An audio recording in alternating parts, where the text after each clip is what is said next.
So I'm about ready to start the second little bit.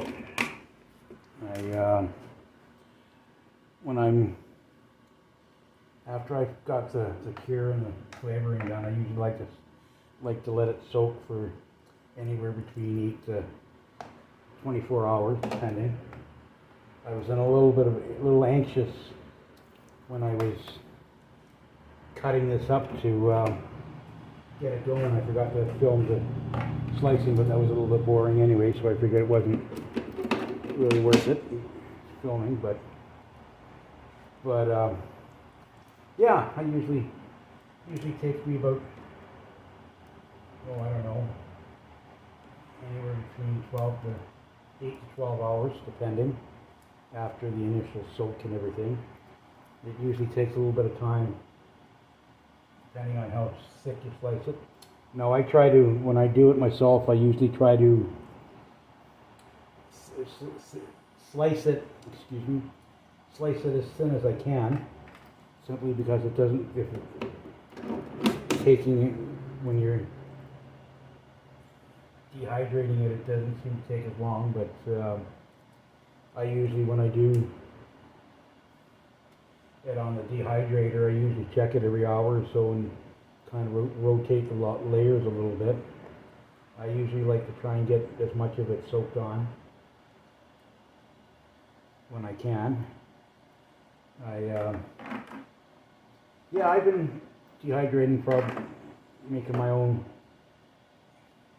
beef jerky, I don't know, 6-7 years now. I don't do it very often, but especially with the cost of beef, the way it is and everything. But yeah, I usually like to try and do a little bit, that way I can have something if I go camping or if I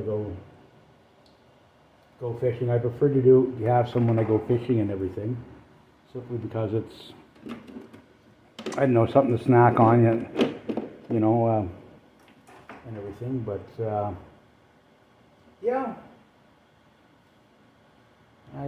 it's fun, flavorful. Like I say, this is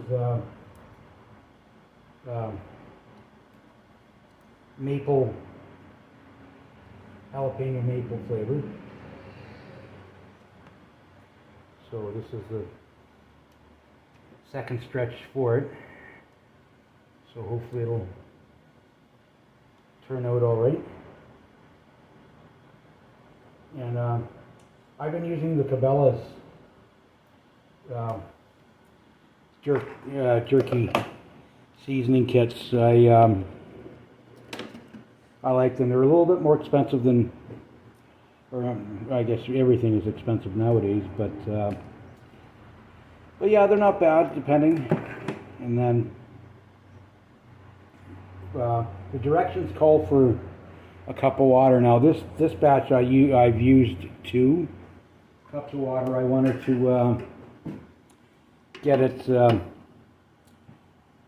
where it covers the entire batch and everything. And but yeah, it seems to be turning out good so far. But let's see how it turns, to see what it's like in 3 or 4 hours. So I'm in the process of vacu-sealing the jerky that I've done. Yeah, it doesn't take very long, depending on how much you've got, but it's fairly easy to do. It doesn't matter what you have. All you have to do is just make sure you vacu-seal and take it from there.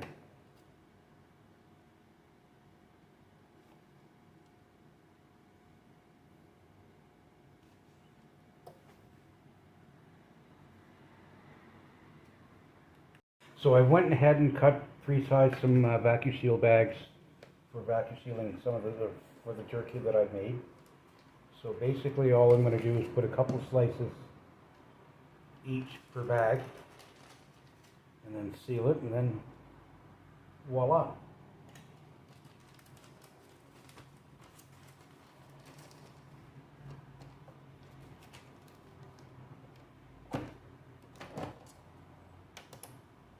Oh, that didn't work out. Buggered it up. So basically what I'm doing is I'm just bagging up 3 portions. Usually when I do it, depending on the size of the roast that I've done, I'll put maybe 2 to 3 slices per. Vacu-seal it. It's a noisy machine. I've had it for a couple of years.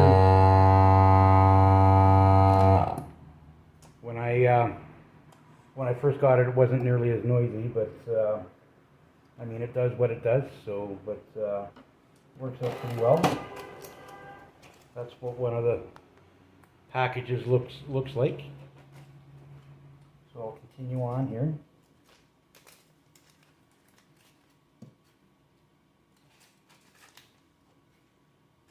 I usually will let it cool down considerably, maybe half an hour to an hour.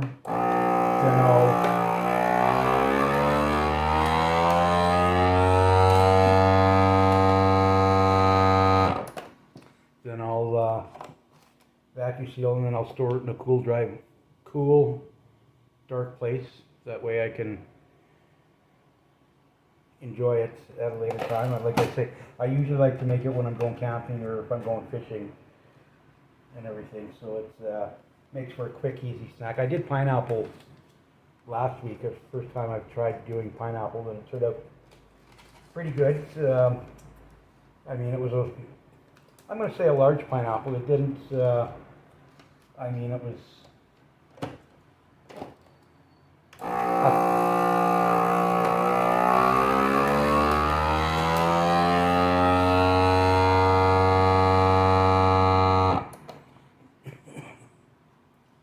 pineapple was a fraction of the size, probably about just as thin as what the jerky is.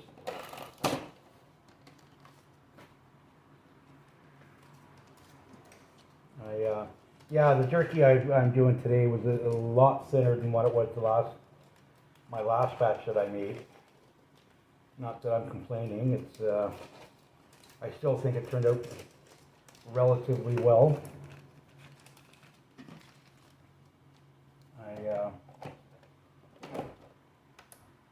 Ooh, shit, place. Excuse me.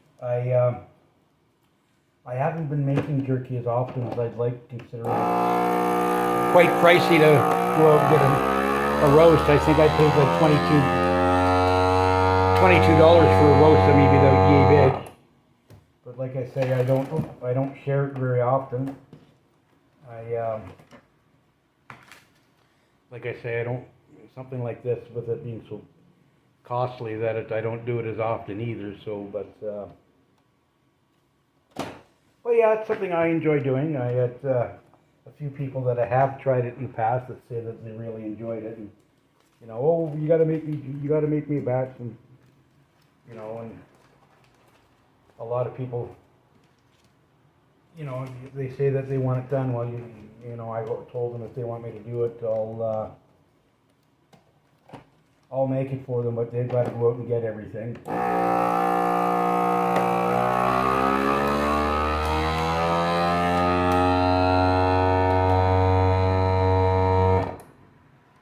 But when they realize how expensive things can get, that's when they have a tendency of backing away. Now, I want to show you something. This is probably one of the thicker pieces compared to something like this, but like I say, I did it really thinly, simply because it's the cooking process, or the dehydrating process, takes a little bit, is dependent on what the thickness of your slices. Now I